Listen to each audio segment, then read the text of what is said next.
Hereditary ba ang stroke or namamana ba ang sakit na stroke? Ating pag-usapan. Ako po si Mr. Brave, ang inyong stroke coach. Marami nagtatanong, marami ang nangamba kung namamana ba ang stroke. Sa ating pagsiliksik at ating pag-aaral at sa ating pagkatanong na rin sa mga eksperto, hindi direktang namamana ang stroke mismo. Pero namamana ang ilang risk factor na pwedeng magdulot ng stroke tulad ng high blood pressure or hypertension, diabetes, high cholesterol, heart disease, o pagiging madaling tumaba o obesity genetic tendency, problem with blood clotting. Pero tandaan po natin, mga kaibigan, kung maraming kamag-anak sa isang side ng pamilya ang na-stroke, ibig sabihin, mas mataas ang genetic risk factor ninyo. Ulitin ko po, kung maraming kamag-anak na ang na-stroke o nabiktima ng stroke na ito, ibig sabihin mataas ang genetic risk factor. Ano ba ang genetic risk factor? Ating pag-usapan. Ang genetic risk factor, ibig sabihin mga panganib o sakit na pwedeng mamana mula sa magulang o sa lahi at nagiging dahilan para mas tumaas ang posibilidad na magkaroon ka rin ng certain health condition kasama na ang nagdudulot ng stroke. Hindi ibig sabihin na mamana mo ang stroke mismo, pero minamana mo ang kondisyon na pwedeng magdulot ng stroke. Uulitin ko po, hindi namamana ang stroke, pero pwede mong manahin ang mga kondisyon na pwedeng magdulot ng stroke. Genetic risk factors, nasa dugo na ninyo, nasa lahi ninyo ang ilang kondisyon na nagbibigay o nagpapataas ng chance na ma-stroke ang isang tao. Nasa inyong lahi, nasa inyong na pong dugo. Kung marami na sa inyong pamilya ang nagkaroon ng stroke, mas magkakaroon ng mas mataas na chance na may stroke din uli ang isa nyong kapamilya. Ano ang mga genetic risk factor? Ito yung mga bagay na pwedeng mamana ng pamilya na maging dahilan kung bakit ikaw ay may stroke.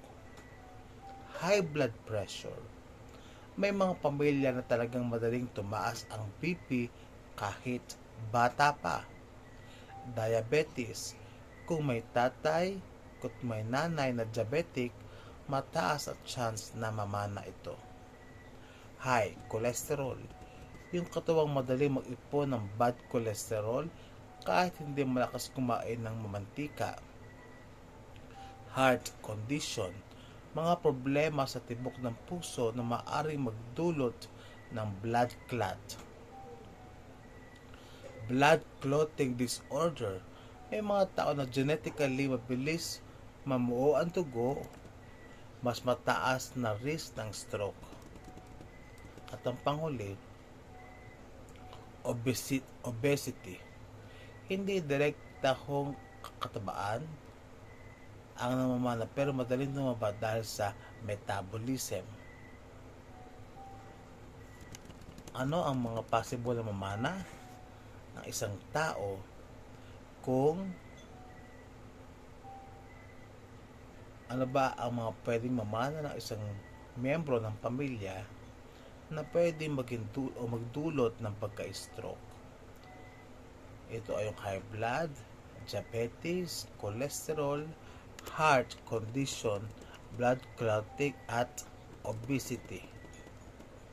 Paano ba ito nakakaapekto? Kapag meron kang genetic risk factor, mas madali kang magkaroon ng kondisyon na nagdudulot ng stroke, lalo na kung hindi maayos ang iyong lifestyle. Pero kung healthy ang lifestyle, kayang-kayang i-counter ang genetic risk. Kahit family history, hindi ibig sabihin na ikaw ay siguradong may stroke. Maraming stroke survivor ang galing sa pamilyang walang lahi. At maraming galing sa pamilyang may lahi pero never na stroke dahil maalaga sa kanilang kalusugan.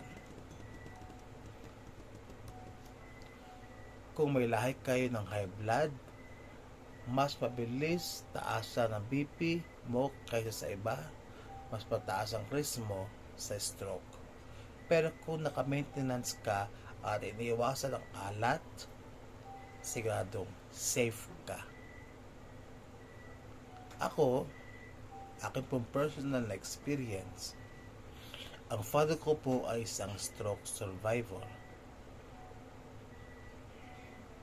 Sa mother side ko po, may mga kamag-anak rin po akong na-stroke. Sa father side, high blood ang kanilang problem. Sa mother side, high blood and heart ang kanilang mga kondisyon. Na possible ay meron din ako. At yung high blood ang nag-trigger kung bakit ako na-stroke.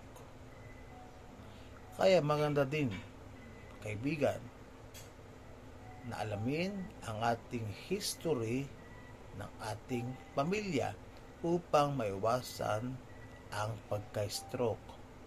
Pero kung alam mo sa sarili mo na ikaw ay may high blood, magandang magpatingin sa doktor upang mabigyan ng tamang lunas para dito. Kung ikaw naman ay diabetic o mataas ang iyong sugar, ay maganda ding magpakonsulta sa iyong doktor. Marami akong nakausap na sila ay healthy living, meron silang mga physical activities na ginagawa regularly, pero tinamaan pa rin ng stroke. Hindi lang dahil sa high blood ka, o hindi lang dahil sa ikaw ay diabetic ka, marami pang mga factors ang pwedeng maging dahilan ng iyong pagka-stroke. Lagi natin tatandaan, at ang laging sabi sa akin ng doktor ko, kung mayroon kang nararamdamang kakaiba sa iyong katawan, mas magandang magpatingin ng mas maaga. Kung sumasakit ang iyong ulo na katulad ko before, na akala ko lamang ay migraine, umiinom ako ng gamot para sakit ng ulo, pero yun na pala ang ilang mga sintomas para ikaw ay may stroke. Kaya mga kaibigan, ang stroke ay hindi namamana, pero namamana ang mga dahilan kung paano ka ma-stroke. Maraming salamat po sa inyong lahat.